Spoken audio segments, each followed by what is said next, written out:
Well, hello there, and welcome to this episode of The Terri Cole Show. I want to start with a question. Did you grow up with emotionally unavailable parents or caregivers? Do you identify with having a father wound or a mother wound? Do you feel unlovable or undeserving of love? If you're nodding your head yes to any of those things, then today's video is for you, my friend.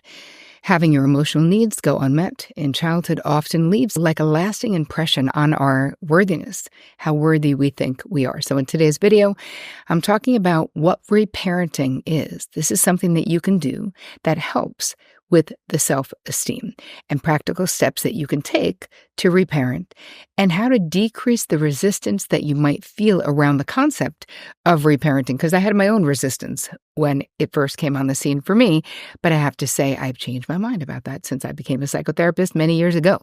So start with, if you're new here, my name is Terri Cole. I'm a licensed psychotherapist, relationship expert, and the author of Boundary Boss, the Boundary Boss Workbook, and the forthcoming book called Too Much, which is sitting right here, a guide to breaking the cycle of high-functioning codependency, which is coming out October 15th. But you can pre-order it right now. Go to hfcbook.com. That's where you can get it, hfcbook.com for high-functioning codependency. Before we get into it, if you are new here or if you are not subscribed, you may not be new here. You may be coming here every single week and not be subscribed. And I'm telling you right now, put a pause on this, hit that button, subscribe, because it helps me if you do. And hopefully what I'm putting out is helping you. So that's something that you can do for me, which I would really appreciate. So hit the bell icon also after you subscribe so that you get notified every time we roll out something new, which is every Tuesday and every Thursday. And since I do it for you, I wouldn't want you to miss it. You know what I mean? Thank you so much for all your questions and your comments. You know that I read them all. I love it. Normal people watch Netflix. I just dive into the comment section of my YouTube channel. So I love to highlight them. This is from Heathen Star. And this is under the video, The High Price of High-Functioning Codependency. And Heathen Star says, I love Terri Cole's work. I've listened for so long while both in and out of relationships. This channel supports my healing, growth, and learning, even as I evolve beyond old patterns. One of my soul teachers, thank you, Terri. Wow, one of your soul teachers. That really just warmed my heart, Heathen Start. So thank you for taking the time. I appreciate you. And for those of you, if you are not subscribed, go do it right now, please. Thank you. I appreciate it. All right, let's move on into today's content. What is reparenting, you may ask? And how does it help me heal from childhood experiences or neglect in particular? So self-parenting, reparenting, means basically treating ourselves the way that we would treat a child we adore. And a lot of times that means treating ourselves better than our parents did, right? The gentle, loving kindness that you may not have gotten in your childhood, but you wholly deserve, 100%. It's really stepping into your own ability to protect yourself and to cherish really the little you, right? You have a kid in you that's small you, but also the adult you. And for a lot of us, if there was childhood neglect, one way that can show up is lack of protection. And it could be that there wasn't enough structure in your home, and so you might have found yourself in dangerous situations or less than optimal situations because your parents were asleep at the wheel, so to speak. The thing with reparenting or self-parenting is that what we can do is we can institutionalize behaviors, right? This can be a sacred daily practice of really tuning into what you need. Because when we think about neglect, what does it really mean? It means that people were not attuned to what you needed, to what you wanted in childhood. And that certainly leaves its scar. But when we treat ourselves the way we weren't treated, or treat ourselves way better than the way that we were treated, this process can really help repair childhood wounds from our family of origin. And what do those wounds look like? A lot of times, if we're talking about childhood neglect, the wounds that come along with that are a feeling of unworthiness, feeling unlovable, or being really highly critical of yourself. But know this, the reason I'm devoting a whole episode to this is because it is possible to heal. So let's really just get into it. What are the qualities of a loving parent? What is that for you? So I like to think about loving parents as compassionate, right? For me, affectionate is important. Warm. What about considerate? Parents with healthy boundaries also keeps children safe. I love that idea, right? What is a loving parent has good boundaries. A loving parent holds you in high esteem, even when you make mistakes, right? They understand that your behavior isn't you. It doesn't, because we all make mistakes, right? Healthy parents are emotionally safe and trustworthy, right? And consistent, meaning you know what you're going to get. And I think with a lot of my therapy clients, certainly, not knowing what you're going to get on the home front, and maybe some of you have experienced that, creates a hypervigilance that is exhausting because you can't ever relax in the presence of that parent if you don't know if they're going to be loving or if they're going to be explosive or mean, especially if you had a parent who suffered with addiction issues, because a lot of times volatility will go along with addiction problems. Another thing that a loving, healthy parent does, a good parent, is they're supportive of you and your dreams. They're not in competition with you. They're not always comparing what you're doing to what they did. And I think a lot of times, even good parents may do that as a way of trying to identify with children. But if you're a parent and you do that, I want you to realize that it takes the attention away from the kid. If you're like, when I was your age, blah, blah, blah, when they're trying to talk about themselves. Being supportive means that you've got all this capacity to hold space for what the kid is talking about, what the kid is interested in. Like, not interrupting, not always taking over. I've had many experiences in my life with friends and family where the adults are constantly cutting off the kids, constantly telling the story, telling the end of the story, interrupting, butting in, centering the story on themselves. And I can see the kid just withering on the vine. We're like, not even worth it to try to assert myself because the parent is always jumping in. I don't know if that is familiar to you, but it's not good for the child's self-esteem to feel like they're not listened to, right? Being supportive means you let a kid talk. Let a kid figure something out. I just heard my pal, Dr. Daniel Amen. There was a voiceover that someone put on the Instagram the other day, and he was talking about how to raise confident, secure children. And he just straight up said, don't do too much for them. Let them figure things out. Have conversations. Listen when they talk. But let them figure out their own problems.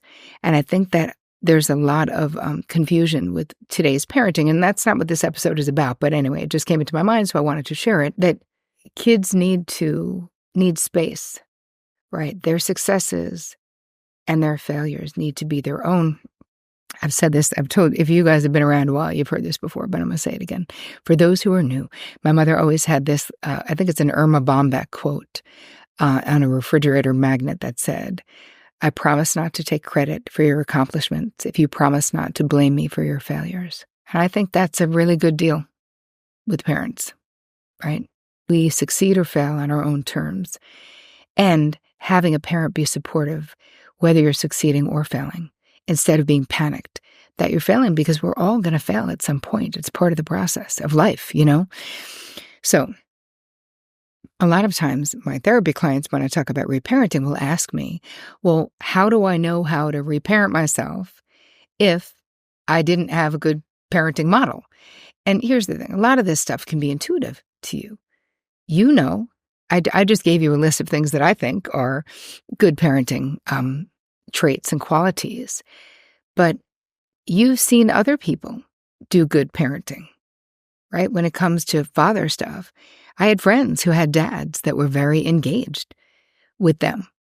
And I saw what it could be like in someone else's home. It wasn't that way in my home, but I learned like, I want that. I want someone who is accessible, emotionally warm, different than my father. And then, I went on to find that in my husband, which was incredibly healing to be with someone that I didn't have to be afraid of. But that was modeled behavior that someone else's family basically modeled for me. So you can find inspiration in your life. And I'm happy to be anybody's internet mama or auntie or big sis, no problem, right? Another thing that may sound weird, but it's true, is that you can see TV and movies, if there are good examples of healthy relationships, they can be inspiring to you. I always love it. There was a show that was on called Madam Secretary, and I really appreciated the way that they modeled the marriage. She was the Secretary of State in this, and he was her husband. But anyway, that was one television show that I watched, and I was like, it really looks like these people have a good thing, because it's not perfect. It's give and take. But again, you can find good parenting models in television and movies too. And you know yourself, many of you are probably high class nurturers, because a lot of times the things that we didn't get, we go on to find a way to give to others because we are seeking it ourselves. So many of you already are nurturing pets and houseplants and all other things that you're taking care of. And another way of sort of turning this in is looking at the way that you would speak to a kid that you loved, and then use that tone of voice. That is how you would then talk to yourself, because you may not have that in your life. You may not have an inner kind voice. And when in the process of reparenting, you certainly will create that, which will be great. So let's talk about the steps. And all of this, I've created a guide for you guys. Go to terricole.com/guide. All of this will be there. But one of the biggest things, speaking of negative self-talk, is that. So you want to be aware of where you're being harsh or caustic or critical of yourself. And we need to replace that with a compassionate voice, right? What do you need, honey? This is what you can ask yourself, right? What would make you feel good right now, my love, right? Could you talk to yourself in that way? And in the beginning, don't worry, like this dialogue gets underway as we start really having a relationship with our inner child, which is a crucial, like a central component of reparenting, is relating to our own inner child, right? So it'll take time to really get that dialogue going, but just keep having the conversation, right? I always say, what do you need, honey? I don't know. I said that to other people too. Maybe they like it, maybe they don't. But when I'm talking to myself, remembering, because it's so easy to drop into that very self-critical, that inner mean girl committee, especially if I make a mistake. I still struggle with that. But I really work to say, hey, you're human. It's okay. Give yourself a break. Relax. Like it all doesn't have to be so hard. I also love the idea of you journaling to honor your feelings around your childhood experiences, right? We need to mourn the dream of the parents that we wish we had, or the mother or the father or whatever. Maybe it's both, maybe it's just one. And all of this, I'll give you prompts in the guide, terricole.com/guide. Another really important aspect of reparenting is prioritizing self-soothing and emotional self-regulation, right? Unattuned parents, ones they were not tuned into what you needed, can lead to dysregulated emotions and nervous system, because there was no one there basically holding that space for us. A lot of times with parents, they are co-regulating, right? If something upsetting happens and your parent stays calm, they're showing you how to do it. And if they're saying, oh, tell me about your feelings, they're also telling you it's okay for you to have feelings. And they're teaching you, what is it like to be emotionally self-regulated, which a lot of times if there was emotional neglect, it's very difficult to self-regulate emotionally. Also being really dialed into, what do you need to feel good? What feels good to you? Could it be being out in nature, snuggling up with your pet? I cannot tell you the endorphins I get from just snuggling up with my Charlie girl. Oh my God, she's so friggin' cute. It makes me just so happy. But also, there are rituals that I do to take care of myself. Rituals around making my mushroom coffee or a cup of tea in the afternoon. Things that indicate to my body that it's time to rest, that this is a way of self-nurturing by doing these thoughtful things for myself. The candles that I light that are non-toxic, that smell delicious, the essential oils that I always have, right? Those of you watching this, you see, I have them nearby all the time because they also tell my nervous system, like, everything's okay. Breathing. Meditating. For me, I mean, at the very least, I meditate 10 minutes in the morning with my husband. And this is a way of calibrating my nervous system for the day. You can also I love there's a baby photo exercise that I always have in my courses, especially when we are doing inner child work, especially when we're doing reparenting work. So you'll have all the instructions for that in the guide. And surround yourself with loving people. So much of the time, you would not believe how effective it is to find replacement parents. And even if the people aren't older than you, it's really a vibe, right? It's how someone cares for you. It's the friends that remember that you're going through something. It's the friends that remember that you've got something happening. It's the friends who ask you, when's the last time you took a break? It's the people who care about you in the way that a good parent would. That is so healing, to surround yourself with people who are like that, and also holding yourself in high regard. And how do we do that? Like in action, what does that look like? Taking actions that are good for our self-esteem, having healthy boundaries, right? That's one of the most important things that you can do, honoring your own preferences, desires, limits, and deal breakers. That is so good for your self-esteem. And a healthy parent would have good boundaries with you, and maybe you didn't have that, but you can do that for yourself. You can say no, right? I just had someone in my mastermind group talking about, setting this boundary with her sister and she has a great relationship with her sister, but her sister had taken to complaining about her work 3 hours a day. It was like so much. And the person was able to say, because she had taken all these courses that I provide about boundaries, that she was able to tell the truth. Like, it's too much. And so she created a way, like, hey, can we talk once a day at the end of the day? And let's not only talk about work. And her sister was very open to it. She was like, you know what, you're right. I was really obsessing, and I'm sorry I was dumping on you. But it was the person in my group's job to draw that boundary. And what she did is she stood up for herself, but also her relationship with her sister.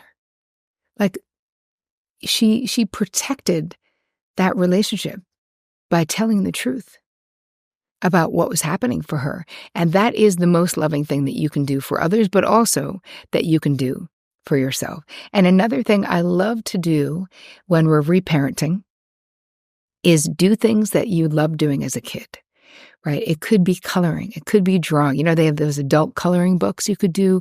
It could be play acting. It could be acting. It could be playing an instrument, or even just swinging on a swing, baking cookies. I don't know, whatever it would be for you. And it's so weird. I love to play jacks. Do you guys even know what this game is? You probably don't even. But anyway, it's a game. And when I get together with my yayas, my friends that I grew up with, I'll always bring jacks and be like, we are playing this weekend. And we'll do it. And I don't know why, but it brings back such good memories. There's something so, it's like a body memory and a mind memory to do something that I used to do when I was a child. And for me, because I have the same friends I had since I was 4, they're people I was actually playing this game with them. I probably new friends. I've never asked my newer friends in the past 20 years to play jacks, but my friends from home are all like, yes, let's do it. So I hope that this inspires you to realize that there are things that you can do to reparent if you had an abusive or a neglectful childhood. I feel like some of my clients almost feel like the way that they deal with their childhood is they minimize its impact. And if you're doing that right now, feeling like it was no big deal, I'm going to ask you to stop doing that, please. If you want to heal, you have to honor the truth of what you experienced.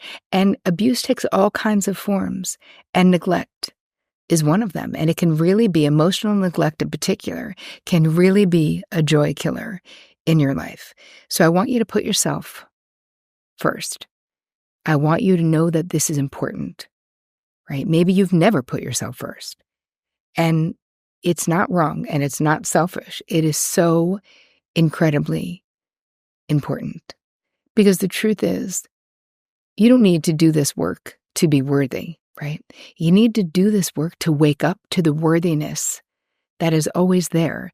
You were born worthy, and you are worthy right now simply by virtue of being alive. Someone else's inability to love you the way that you needed to be loved, your parents' or caregivers' limitations, have nothing to do with your worthiness. You deserve all the kindness, all the compassion, all the love.